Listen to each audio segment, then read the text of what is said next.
আমার কেদারনাথ সিরিজের আজকের পর্বে আমরা চলেছি এমন একটি গ্রামে যাকে বলা হয় ভারতের প্রথম গ্রাম।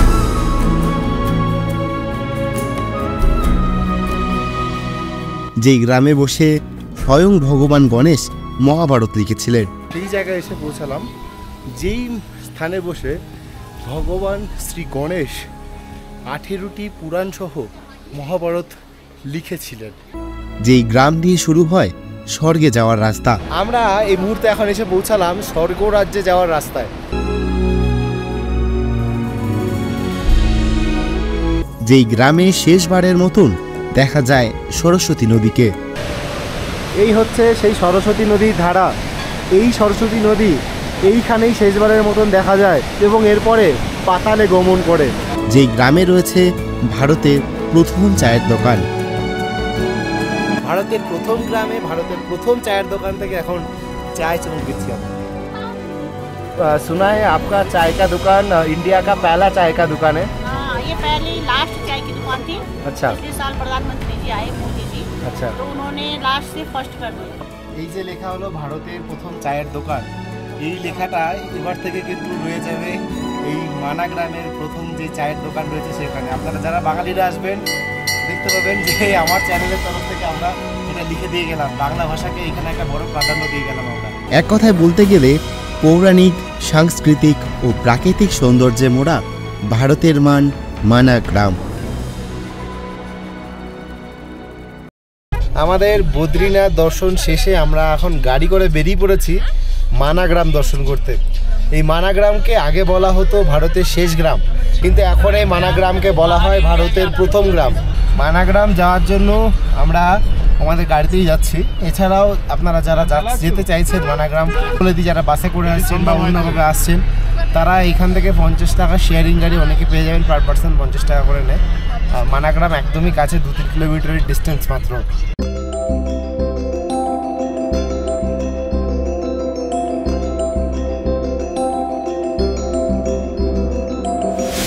মানা গ্রামে ঢুকছি, তবে মানা গ্রামের স্বাগতটা আমাদের কীরকম বা মানা গ্রাম আমাদের কীরকম স্বাগত জানাচ্ছে দেখুন। দু সাইডে বরফ, মধ্যেখান দিয়ে রাস্তা, তার মধ্যে দিয়ে আমরা যাবো। দেখুন, জাস্ট দেখুন, আমরা বরফের মধ্যে দিয়ে যাচ্ছি। দু সাইডে বরফ, মধ্যেখান দিয়ে রাস্তা, আর সেই রাস্তা ধরে সোজা মানা গ্রাম।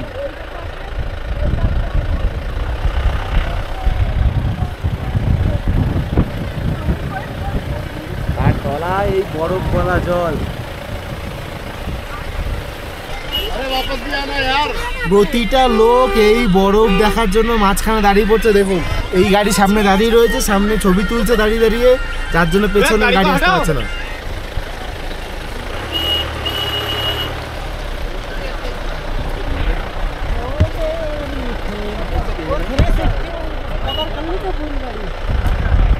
এসে পৌঁছালাম মানা গ্রামের বেশ কিছুটা আগে। প্রচুর পরিমাণে ভিড়, প্রচুর লোক এসছে আজকে মানা গ্রামে, সে কারণে মানাতে প্রচুর পরিমাণে ভিড়। মানে আজকে থেকে যেহেতু সিজন খুলছে, মানে সিজনের একদম ফার্স্ট দিন আসছে, মানে আমাদের এই টোটাল ট্রিপটাই হচ্ছে গিয়ে first day first show trip যাকে বলে। মানে সব কিছুতে ওপেনিংয়ে, সব কিছুতে ফার্স্ট ডে আমি আপনাদের শেয়ার করছি। তা যাই হোক, আমাদের একটু হেঁটে যেতে হবে মানার দিকে, তারপরে মানা গ্রামে ঢুকে সমস্ত হিস্ট্রি মানার আমি শেয়ার করব আপনাদের সাথে। এর আগেও আমার ডিটেল ভিডিও রয়েছে, আপনারা যারা দেখেননি মানা গ্রাম সম্পর্কে ডিটেলসে ভিডিও, তাদের জন্য আই বাটনে লিঙ্ক অ্যাড করে দিলাম, অবভিয়াসলি গিয়ে ভিডিওটি দেখে আসতে পারেন। মানা গ্রামের যেই দৃশ্য, মানে ঢোকার আগেই যা সুন্দর দৃশ্য আমরা দেখতে পাচ্ছি, একটু খালি জাস্ট দেখুন। এই সাইডে দেখুন শ্বেত শুভ্র বরফের পাহাড়, উপরে এইখানেও লেগে রয়েছে বরফ, আর কি অসাধারণ লাগছে প্রতিটা পাহাড়কে। এটা ফিল করার জায়গা, বস এখানে ফিল নিতে হবে। প্লাস প্রচণ্ড আধ্যাত্মিক জিনিস আছে এই গ্রামের মধ্যে। এই যে এই গেটটি দেখছেন, এই গেট থেকেই কিন্তু মানা ভিলেজের শুরুয়াত। এই গেটটা আগের বার ছিল না, এইবার থেকেই এই গেটটা দেখছি যে এখানে করা রয়েছে। সমুদ্রপৃষ্ঠ থেকে প্রায় 10,500 ফুট উচ্চতায় উত্তরাখণ্ড রাজ্যের চামুন্ডি ডিস্ট্রিক্টে অবস্থিত এই মানা গ্রাম। এই গ্রামকে আগে ভারতের সর্বশেষ গ্রাম বলা হতো, কিন্তু পরবর্তীকালে 2023-এর এপ্রিল মাসে বর্ডার রোড অর্গানাইজেশন বা বিআরও এই গ্রামের নাম পরিবর্তন করে ভারতের প্রথম গ্রামের স্বীকৃতি দেয়। মনে করা হয় যে এই গ্রাম মহাভারতের সময়ের সাথে জড়িয়ে রয়েছে। বলা হয় যে এই গ্রাম থেকেই স্বর্গের রাস্তায় যাওয়া যায়। স্বয়ং পাণ্ডবরাও নাকি ঠিক এই স্থান থেকেই স্বর্গের পথে যাত্রা শুরু করেছিলেন। শোনা যায় যে মণিভদ্রদেব মুনির নামের অনুকরণে এই গ্রামের নাম রাখা হয় মানা গ্রাম। পৌরাণিক কথা অনুসারে ভারতের 4 ধামের থেকেও নাকি এই গ্রামকে পবিত্র হিসেবে মনে করা হয়। এই গ্রামকে অভিশাপ ও পাপ মুক্ত গ্রামও বলা হয়। আমরা এখন মানা গ্রামের সেই জায়গায় এসে পৌঁছালাম যেই স্থানে বসে ভগবান শ্রী গণেশ 18টি পুরাণ সহ মহাভারত লিখেছিলেন। এই হচ্ছে সেই গণেশ গুফা। এখানে লেখা আছে দি 18 ইন্ডিয়ান এপিক্স ব্র্যাকেটে Purana and Mahabharata was composed here Shri Ganesh Gufa. দেখতে পাচ্ছেন আপনাদের আমি গণেশ গুফার ভেতরে নিয়ে যাচ্ছি এবং তার সাথে সম্পূর্ণ হিস্ট্রিটা শেয়ার করছি এই স্থানের। আজ থেকে প্রায় 5 বছর আগে দাপর যুগে যখন কোনো পুস্তক বা পুঁথির চল ছিল না, ঠিক সেই সময় ঋষি বেদব্যাসের মনে হয়েছিল যদি এই মহাভারত লিপিবদ্ধ না করা হয় তাহলে তা চিরতরে হারিয়ে যাবে। সেই অনুযায়ী বেদব্যাস ভগবান গণেশকে অনুরোধ করেন এই মহাভারত লেখার জন্য। আসলে ভগবান গণেশ খুব তাড়াতাড়ি লিখতে পারতেন। যখন বেদব্যাস ভগবান গণেশের কাছে প্রস্তাবটি নিয়ে পৌঁছায় তখন ভগবান গণেশ শর্ত রেখেছিলেন যে তিনি মহাভারত তখনই লিখবেন যদি বেদব্যাস তাকে সম্পূর্ণ কাহিনীটি কোনো বিরতি ছাড়া শোনায়। এরপর বেদব্যাস রাজি হয়ে যান ও পরবর্তীকালে ভগবান গণেশ এই স্থানে বসেই মহাভারত সহ 18টি পুরাণ লিখে ফেলেন। আমরা দর্শন করলাম গণেশ গুফা, অর্থাৎ যেখানে বসে তিনি লিখেছিলেন মহাভারত সহ 18টি পুরাণ। আমরা সবাই জানি যে শ্রী গণেশজি শুনে লিখেছিলেন এবং আমরা সবাই জানি যেহেতু ভগবান গণেশ লিখতে খুব পটু ছিলেন তাই বেদব্যাস এই কাহিনীগুলো তাকে বলেছিলেন এবং তিনি এই গণেশ গুফায় বসে লিখেছিলেন। এবার যেখানে বসে এই সব কাহিনীগুলি উনি বলেছিলেন অর্থাৎ বেদব্যাস বলেছিলেন সেই এবার ব্যাস গুফায় আপনাদের নিয়ে যায়। হাফ ধরছে প্রচুর পরিমাণে। আর এই মানা গ্রামে আমরা ব্যাস গুফা যাওয়ার পথে এইখানে দেখুন কি সুন্দর জিলিপি ভাজছে। জিলিপি হাফ প্লেট 50, অর্থাৎ এই ছোটো প্লেট, মানে একটু বড়ো সাইজের প্লেট নিলে 100 টাকা। আমাদের ওইখানের মতনই প্রায়, কিন্তু এই ছোটো ছোটো ছোটো ছোটো ছোটো করে ভাজছে এটা। এখানে এই হচ্ছে সিঙ্গারা। সিঙ্গারা 1 পিস টেস্ট করেছে অলরেডি। সিঙ্গারার মধ্যে পনির দেওয়া সিঙ্গারা, বড় সাইজে 20 টাকা, একদম পারফেক্ট দাম। মানা গ্রামে কিন্তু লোটে না চট করে খুব একটা, মানে ঠিকঠাক দাম পাবেন এখানে এসে, আমি একটুখানি গ্যারান্টি দিতে পারি। আচ্ছা, একটা পকোড়া দিলাম আমাদের টেস্ট করার জন্য।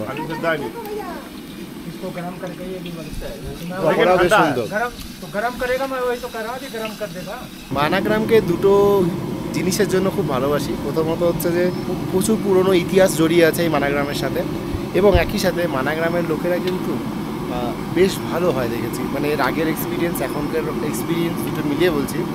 এনারা না হরিদ্বার কিংবা পাহাড়ির অন্য অন্য জায়গার লোকেদের মতন কিন্তু লোটে না অতটা। আসলে 6 মাস এদের সিজন থাকে, যতক্ষণ এরা কাজ করে ম্যাক্সিমাম জিনিসেরই এরা রিজনেবল প্রাইসই দেয়। আমরা সিঙ্গারা নিয়েছি, দেখুন সিঙ্গারার সাইজটা দেখুন, এর মধ্যে পনির দেওয়া রয়েছে। পনির সিঙ্গারা সাইজে বড়, 20 টাকা করে পিস নিয়েছে। আমি যদি ধরেও নিলাম যে এটা 10 টাকা হওয়া দরকার, তাতেও আমি 10 টাকা এতে দিতে রাজি, কেননা পাহাড়ি এলাকা অনেকটা দূরে আমরা আছি তার জন্য। ঠিক আছে, রিজনেবল রেট একদম। আমাদের এখানে তো এর থেকে 5 টাকায় আরও ছোটো সিঙ্গারা পাওয়া যায়। আর তারপরে এই যে পকোড়া নেওয়া হয়েছে, এছাড়া জিলাপি, এইগুলো হচ্ছে আমাদের আজকে দুপুরের খাওয়া দাওয়া হবে বলা চলে একবারে। চলুন এই সব কিছু পার্সেল করে নিয়ে আমরা যাবো এবার ব্যাস গুফার দিকে। এসে পৌঁছালাম ব্যাস গুফার সামনে, আর একটু উঠলেই ব্যাস গুফা। এই যে লেখা রয়েছে শ্রী বেদব্যাস গুফা।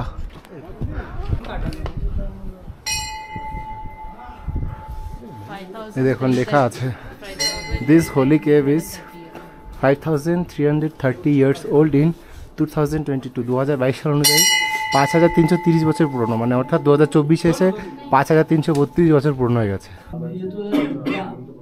पोथी हमारा ये पन्ने हैं जी। आप बाहर से देखना आपको अलग अलग पृष्ठ जो है पृष्ठ जैसे बुक सारी बुक है महाराज जी, सारी बुक है महाराज जी। अच्छा जी बैठ जाओ। এইখানের পাহাড়ের শেপটাকে দেখেছেন?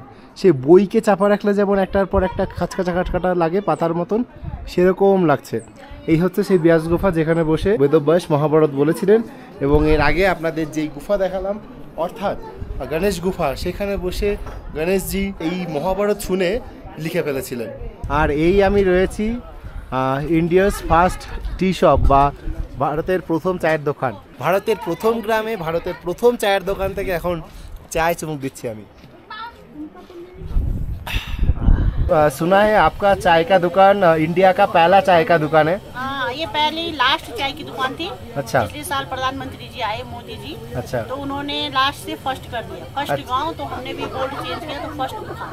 अच्छा। हाँ, ये यहाँ पे ब्यास गुफा है, इसके ऊपर बॉर्डर, यहाँ पे कोई मतलब यहाँ से ऊपर किसी को अलाउड नहीं है, यहाँ से ऊपर 45 किलोमीटर चाइना बॉर्डर। अच्छा, हाँ, पास तो में ये है। बहुत पुरानी दुकान है, इसे 42 ईयर्स हो गए। अच्छा। हाँ, आज के डेट पे आप भीमपुर में जाओगे तो वहाँ भी लिखा होगा, एक दो क्या 3-4 दुकान है, सब नहीं है, लेकिन जो सबसे पुरानी दुकान है ना वो यहाँ है। ये हर चैनल वाले आते थे। अच्छा, यह दिशा टीवी ने देखे गए। वहाँ पे वो महाराष्ट्र वाले आए थे। अच्छा। तो हर न्यूज वाले, आज तक वाले, हर न्यूज वाले आते हैं, तो कोई ना कोई गिफ्ट दिए जाते हैं। अच्छा, अच्छा, हाँ, अच्छा। तो काफी वो भी आते हैं बड़े बड़े, जैसे उमा भारती जी आए थे। अच्छा, हाँ, काफी हाँ। लोग आए थे, तो हमने पीछे फोटो लगाए हुए हैं। अच्छा, अच्छा, अच्छा। पीछे है ना, अच्छा। तो वहाँ पे लगाया हुआ है, काफी पुरानी फोटो वहाँ पे हमने लगाया हुआ है। अच्छा। सबसे पुरानी दुकान है ये। आपके दुकान से अभी चाय पिया है, बहुत बढ़िया चाय था। धन्यवाद भैया। काफी लोग यही कहते हैं कि हम बहुत जगह से चाय पी के आए, लेकिन ऐसा चाय अभी पिया नहीं है। सच में हमारा पूरा यात्रा में ये सबसे बढ़िया चाय था। हाँ, सब लोग बोलते हैं ना कि हमने यहाँ पिया वहाँ पिया, लेकिन सब जगह ऐसे, लेकिन यहाँ पे चाय जो पिया बहुत ही अच्छा लगा है। हाँ। यहाँ पे आके पहले तो यहाँ पे चढ़ाई है, लेकिन यहाँ पे आने के बाद थोड़ा सा उनको ऐसा होता है कि फोटो तो खींचते, लगता नहीं कि हम इतना चढ़ाई चढ़े, बिल्कुल मन खुश हो जाता है। एकदम यहाँ पे एकदम आके। हाँ, एकदम ही वही फीलिंग्स हो रहा था अभी। ठीक है भैया, धन्यवाद। Thank you. এতক্ষণ এই ভারতের প্রথম চায়ের দোকানে একটা ইন্টারভিউ দেখলেন। এবার এনাদের অনুরোধে আমরা লিখে দিয়ে যাব বাংলা ভাষায়, অর্থাৎ বাংলা ভাষা লেখা থাকবে এই ভারতের প্রথম চায়ের দোকানে, যেখানে দূর থেকে আসা বিভিন্ন যাত্রীরা কিন্তু এই জিনিসটা দেখে যাবে। চলুন। फिर हमने वो करना है, बोर्ड मिटा करके ना, उसको चिपकाना, नहीं चिपकाना नहीं, लैमिनेशन तो करना। वो पेंटर को बुलाएंगे। अच्छा, बंगाली में लिख देते हैं। भारत की प्रथम चाय की दुकान। हमारा बंगाली में होगा ভারতের প্রথম চায়ের দোকান। हाँ। ठीक है। पहला शेष चाय की दुकान थी ना, अच्छा, अब प्रथम हो गए, अच्छा। এবার লেখা হবে ভারতের প্রথম চায়ের দোকান।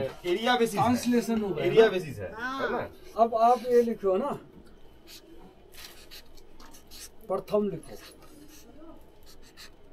বানান ভুল লিখলে কিন্তু পেনটাও ভুল লিখবে, সেরকম ভাবে।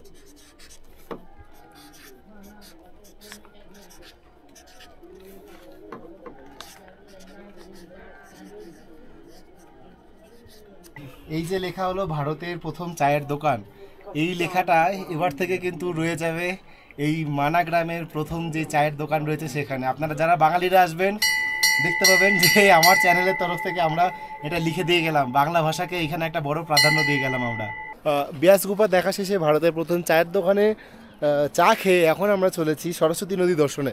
এই আমরা মানা গ্রামের ভেতর দিয়েই এখন নিচের দিকে যাব, যেখানে এবার আপনাদের দেখাবো সরস্বতী নদী। অর্থাৎ এই সরস্বতী নদী এইখানেই লাস্টবারের জন্য দেখা যায়, তারপরে সরস্বতী নদীকে আর দেখা যায় না, বলে নাকি পাতালে চলে যায়।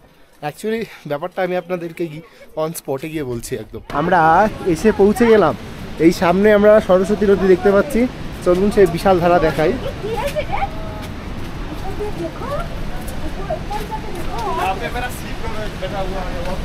আর এইখানে রয়েছে মা সরস্বতীর মন্দির, এ দেখুন বা হাতে মন্দির খুলেছে। এই হচ্ছে মা সরস্বতীর মন্দির, আর এখানেও মা সরস্বতীর একটি ছবি রয়েছে।